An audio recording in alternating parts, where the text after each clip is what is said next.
Welcome to Fly on the Wall podcast. I'm your host, Chris Sonksen, CEO and founder of Church Boom. Here you get to sit in on a live coaching session as I coach pastors through the ministry challenges we all face. If you find this podcast helpful, please make sure to like, subscribe, and share. Hey, welcome to today's podcast. We are talking with Kasey Murphy. He's an incredible pastor in Texas. And we're talking about how do we keep the staff aligned. We want them to grow, we want them to develop, but we got to keep everybody aligned and moving forward. And we introduce a subject or an idea called the North Star approach. It's a great coaching conversation. Let's check it out. Let's jump into it today. And how can I serve you today? Man, yeah. So first of all, just thanks for being willing to coach us and help our church, man. You've been an incredible resource for us, and it feels so much more like a partnership than it does just somebody coming in to coach. And so, man, that's huge for us, and so we so appreciate it. Yeah. And so I had a couple questions for you today. I guess I'll jump into my first one. Yep. So the situation here in Austin with us. We are a multi-site church, and so for me, I operate in that under a lead pastor, and I'm a campus pastor of a campus, and so I'm the lead pastor of that campus. And so I have a question based on that, just to jump us off and start us off on that. My question is, it's about vision for the church. So I know that we want to keep this a little more general and all of that, but this one's pretty specific about this setting, and all of that about us. But Yep. So my question is, how do I both have a vision for my campus and myself while still falling under the vision of the network as a whole? Now, to clarify the question here, I'm not talking about a different vision from the network as a whole, but I guess more specifically, how do I show initiative while staying in the delegated authority that I've been given? Yeah. So I want to kind of talk through that a little bit. Yeah, that's a great question. So I think it's a great question, Kasey, because you can contextualize this in so many different ways. Someone could say, well, hey, I'm a campus pastor. Someone could say, well, I'm a youth pastor and I want to have vision and I want to have some thoughts, but yet I need to support the pastor. So it can be contextualized to a lot of different kind of angles, if you will. Sure. One, and you know this, I'm not telling you anything you don't know, but I think it's always worth repeating, is that more than one vision always creates division. And really, obviously, staying aligned with the pastor, staying aligned with his heart, staying aligned where he's at, I think is so important, regardless of the position. Any organization's got to stay focused in that lane. However, there is I think that most, not all, but a lot of multi-sites and a lot of pastors, I'm not saying not all of them, do give freedom. And so actually I call that the North Star approach. Yeah. So here's the North Star, and then here's the North Star, and here's the boundaries. So you got this sort of, like if I was on a whiteboard, I'd draw a star at the top, and then to the left and to the right, I'd draw lines all the way down. And I would say, play as much as you want inside of this, as long as you're going towards the North Star and you don't go out of those boundaries. Okay. And I think that's an important place you got to know those. And I think a leader's got to know that from their pastor or their leader or the organization or whatever. They got to know, what are the boundaries? Tell me the boundary of the sandbox that I'm able to play in, and let me know what we're headed towards. So give me the North Star, give me the boundaries, let me play inside of those boundaries.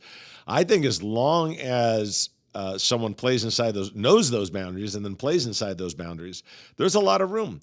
So one campus might be, man, we're killing it in the children's, and the other one is, we're not killing it in the children's. Well, let's try to kill it in the children's, and let's even do better. Now, being better, being more effective, doing cooler events for the kids, connecting with the city and with the kids, whatever. I doubt most pastors are going to have a problem with that. So again, you're playing inside of the boundaries. It's like when I was a youth pastor, he's like, I want you to put on youth groups, and I want you to put on youth events, and I want you to care for the kids. Okay, well, then it was like, well, can we have an internship program? Yeah. And then can I have an intern assigned to different schools? And then we could start busing kids from those schools. And then could we do this? And then all of a sudden I found myself staying in the North Star, Yeah. but finding a lot of boundaries with the creativity. Gotcha. And so that's how I think I would view that. But you got to get clarity on whether or not you have what those boundaries look like and what the North Star looks like. I'm not saying you don't have that, but a person needs to have that, and then live inside of those boundaries. That's great. I mean, I see that applying to, like you said, a youth pastor wanting to get those boundaries from his lead pastor or his campus pastor or whatever that looks like, and then it applies all the way up. And so that's awesome. That's a really helpful way to see that. Well, yeah, and one of the things, I'll just tag one more thing, is I remember, I don't know, a year and a half ago, I was talking to a youth pastor at a church. I think it was actually a youth pastor. Yeah, youth pastor at a church, and he's like, I don't know where I'm, I don't have a clear vision from the pastor. I just know that we're trying to reach people, and I don't know. I just feel like I got all these limitations. I said, so let me get clear. I said, you're the youth pastor, right? Yeah. Is he going to be bummed out if you start a leadership thing? No.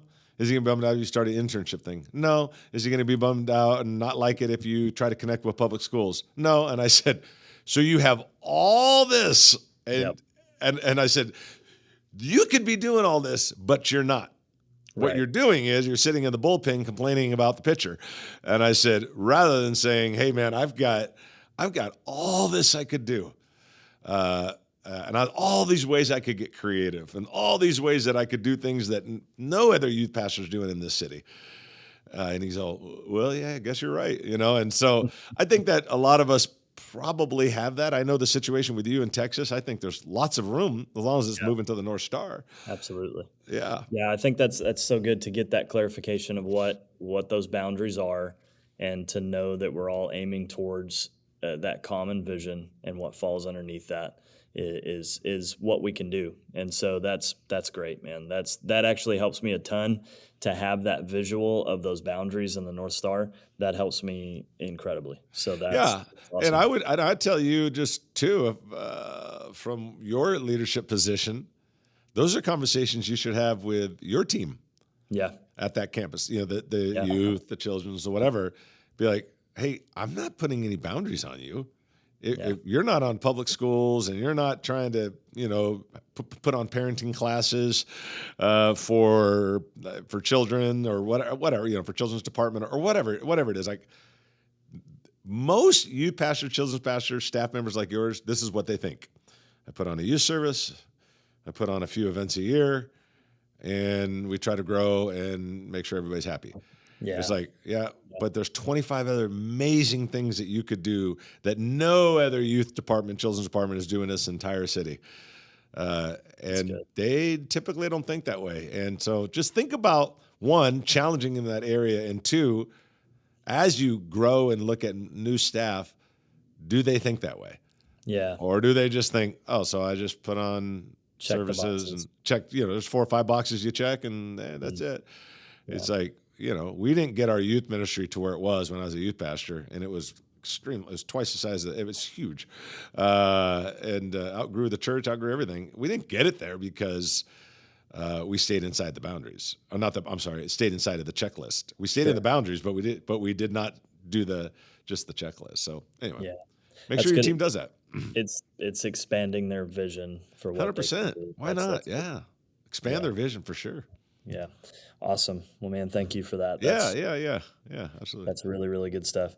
The second one is it's a deviation from that. It's more personal than it is anything else. But so this is something that, I've been in full-time ministry for 17 years, and this is something that I've always kind of had a struggle in, and it's finding friends in ministry. For me, it just seems like I've never felt strong at building those long-lasting, those deep, real friendships, because it just seems like I'm leading somebody or I'm being led by somebody. And so finding that deep, it's I've been in my current context for a little over a year, And I'm finding that with other campus pastors, and that's been good. But I just wanted to kind of pick your brain a little bit about what your tips are, or how you've done in that area of growing real deep relationships with other people, or with, I guess for me, other guys that I can, walk this thing out with. Do you have any tips there, or Yeah. anything how Yeah, I you've think, done that? yeah, in the ministry, our relationships always have purpose. Mm, Okay. And again, I know friendships have purpose. Don't get me wrong, but put that aside for just a moment. It's like, I'm leading you. I'm mentoring you. You're mentoring me. You're coaching me. I have a relationship with you. We're building a friendship, but it's a relationship of me helping you. It's not right. this deep, friendship type of a thing. It's more of but it is a friendship, but it's different. And our Yep. friendships are always, I'm helping, they're helping, and you're 100% correct. The one, and I think that the more of us fail at this. I heard your lead pastor say, him and I spoke at a conference last week, Church Boom Roundtable in, Yeah. where were we? Ohio. Yeah. And he said, I've always been great at being friendly, but not making friends. Mm. And I think that's a great statement. I told him he has a year to put it in his book, otherwise it goes in mine, and I give zero credit. No credit for you. But I think the thing that we have to really, I don't know if I have any tips, because I don't know if I'm the greatest at it. I think I fall in that category of what your pastor said was, Mm. I'm great at being friendly. I don't know if I'm great at building deep friendships. I do know that the biggest thing is intentionality That's beyond good. it. And let's be real, there's only going to be 2 or 3 at the most. I mean, you don't have Yeah. 25 deep friendships.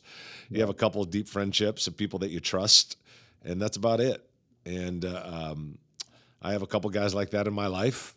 I'd like to say we could spend more time together. Our paths don't cross as much, and I have to be more Sure. intentional about that. But I would consider them my closest friends. I have deep friendships with them. We go back a long way. We talk about almost anything. But I'm at a spot where I have to be intentional, Yeah. because my world doesn't collide with their world. And I'm very busy, they're very busy, and our worlds just don't collide. Hmm. So I think above anything else, there has to be intentionality. Because 1 week turns into a month turns into a year turns into Yeah. 5, and you're like, damn, I haven't talked to that guy in 2 years. Well, I guess I would call him a deep friend, but I wouldn't say we're in this regular friendship. Yeah. So I think the word that really jumps out at me is intentionality.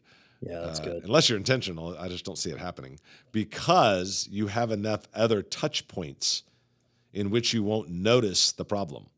Yeah. The problem will be hidden. Right. It'll be hidden by all the other relationships you have. Yeah. And I think you're hitting right on the head there, the nail on the head, with the idea that, we can all think that we have really close relationships, but they're more ministry relationships. Right. And it can mask the fact that maybe we don't have deep friendships with people. Yeah.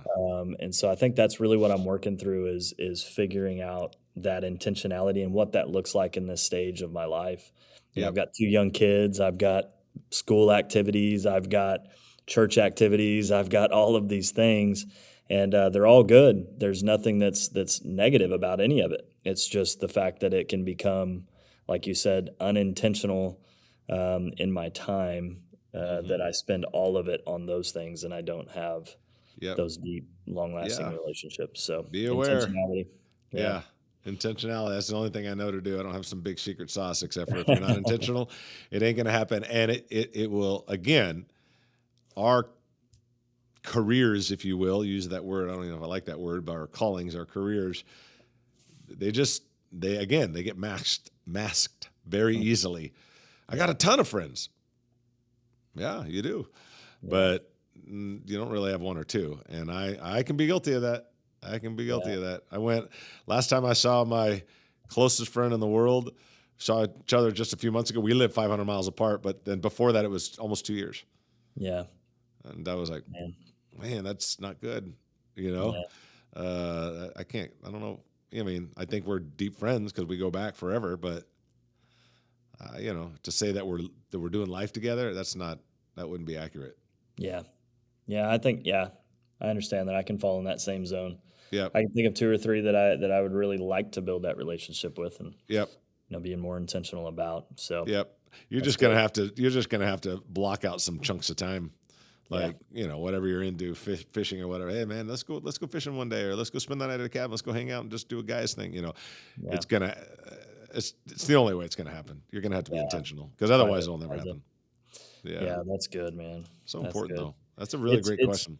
it's freeing to hear that, someone like you that I respect has the same struggles. So Oh that's my good. gosh. Freeing to know that. It's also scary to know that, but it's freeing to know Don't end that. up like me. Uh, Well, yeah. unfortunately, there's not many people that I talk to that would say, "Yeah, I'm nailing that. I'm knocking that out of the park." So, Yep. Yeah. yeah, that's good. I mean, it is something that like we have a very young staff, and so Yep. we've been walking that through with them. They're all young in ministry, and Yep. they don't know that, hey, those peers that you're leading, maybe you shouldn't be talking so much about your frustrations with the church. Like Yeah.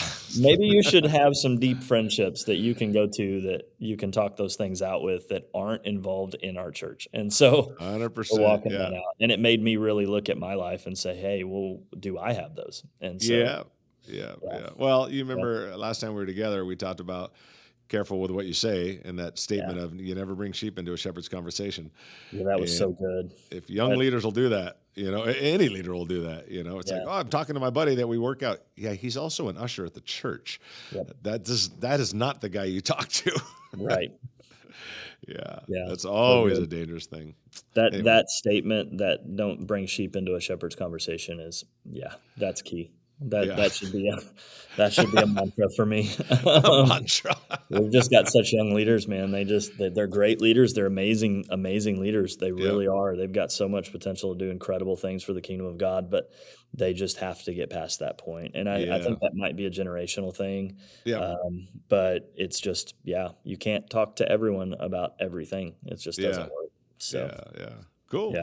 Well, what else you got, man? So I got just one more question for you, Yes, sir. to kind of work through, and it's along those kind of the same lines, but not really. It's that fine, and this is a question that I've heard asked a million different ways, and it's a question that I love to hear the input from leaders that, like I said, I respect that have been in the game longer than me, that can give me their perspective on it. But it's that family work balance thing.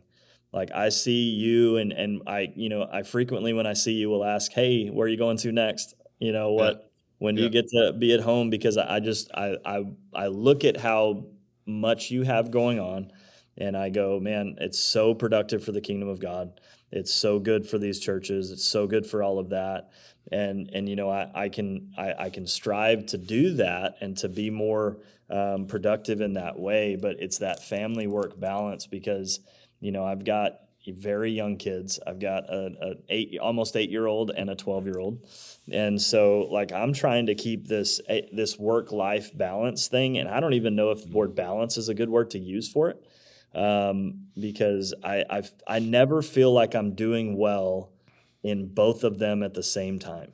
Does mm, that I feel like hmm, I'm killing it at work, but my family's having a hard time, or I'm killing it at home, but my work is suffering a bit. And yeah, so I just wanted to kind of pick your brain, get some thoughts on that. yep, How do you do that? How is it yep. that you're able to have, I've heard you talk about taking trips to all the baseball stadiums and getting all that intentional time. And so how do you do that? What's Yeah. your Well, as two thoughts come to my mind: present and priority. Okay. Are the two words that come to my mind on this subject that I feel is important for us as leaders to understand. One is the word present. Um, I, I, I encourage leaders that travel a lot or are busy with whatever.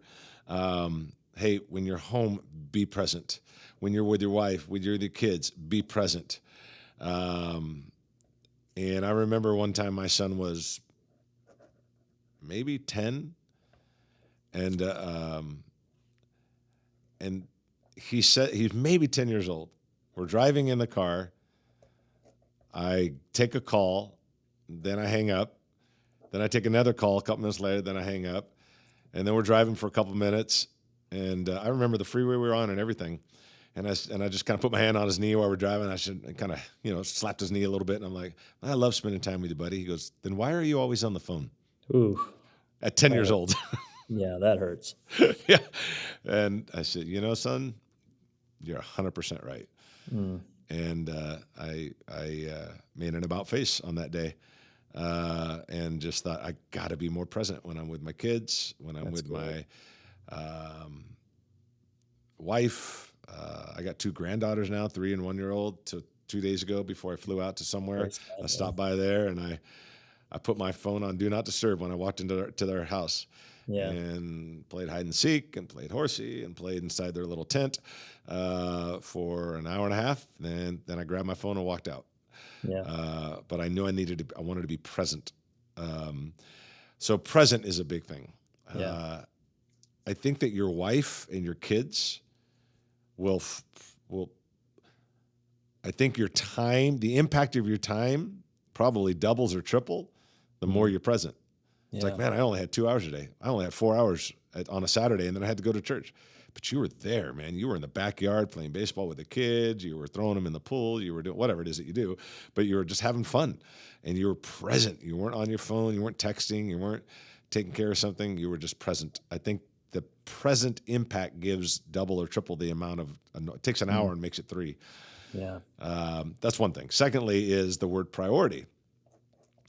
I am less of a fan of time management and more of a fan of priority management. And so priority management is asking the question during a week or during a day, however you want to do it, Kasey, during this week, during this day, whatever, what are the top 3 or 4 or 5 things I want to get done every day? Yeah. I love living by priority management. So it's kind of like, okay, I'm really, really busy, and okay, let's take leadership. I want to grow in my leadership every day. Okay. Well, one day you can probably sit on a beach and read a whole book. The next day you can only read 1 page because you're really busy. But every day you did something. Right. Now, put your family in there. Put your kids in there, whether that's every day, every week, or whatever. It's like, no matter what, this is what I'm going to do because it's a priority. Now, it may be on a Tuesday, maybe on a Thursday, maybe at night, it may be in the morning. One thing is I want my family to know that I love them. So I'll text my kids all the time. I love you, just thinking of you, that kind of thing.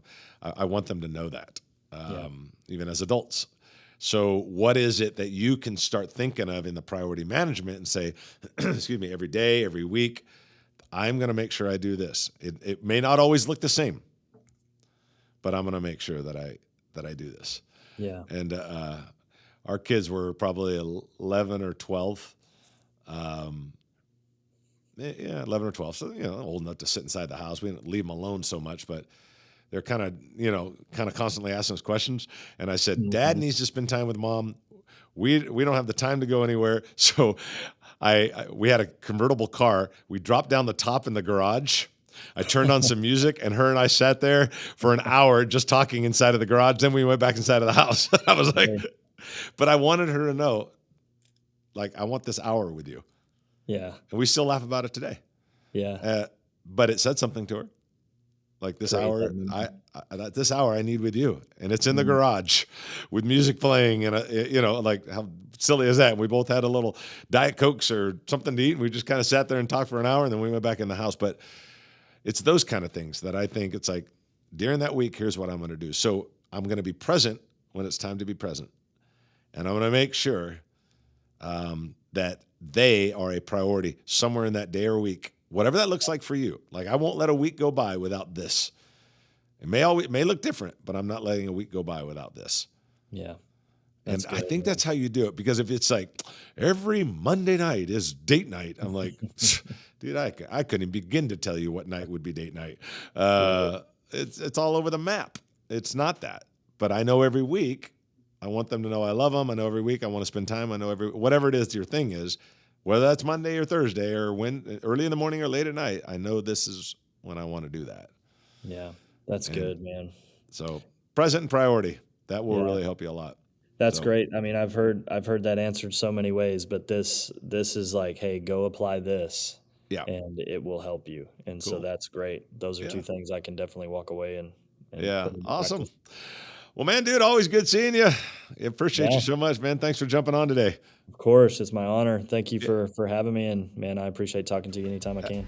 Absolutely. All right. We'll talk later, buddy. Have a good day, Yeah. man. Thank you for tuning in to the Fly on the Wall podcast. We hope today's episode provided you with some practical steps to lead your church to the next level. If you found this episode helpful, take a moment to leave us a review and share it with others. Remember, when the pastor grows, the church grows, and we grow pastors. We love you. We're your raving fans, and we are cheering you on. See you next week.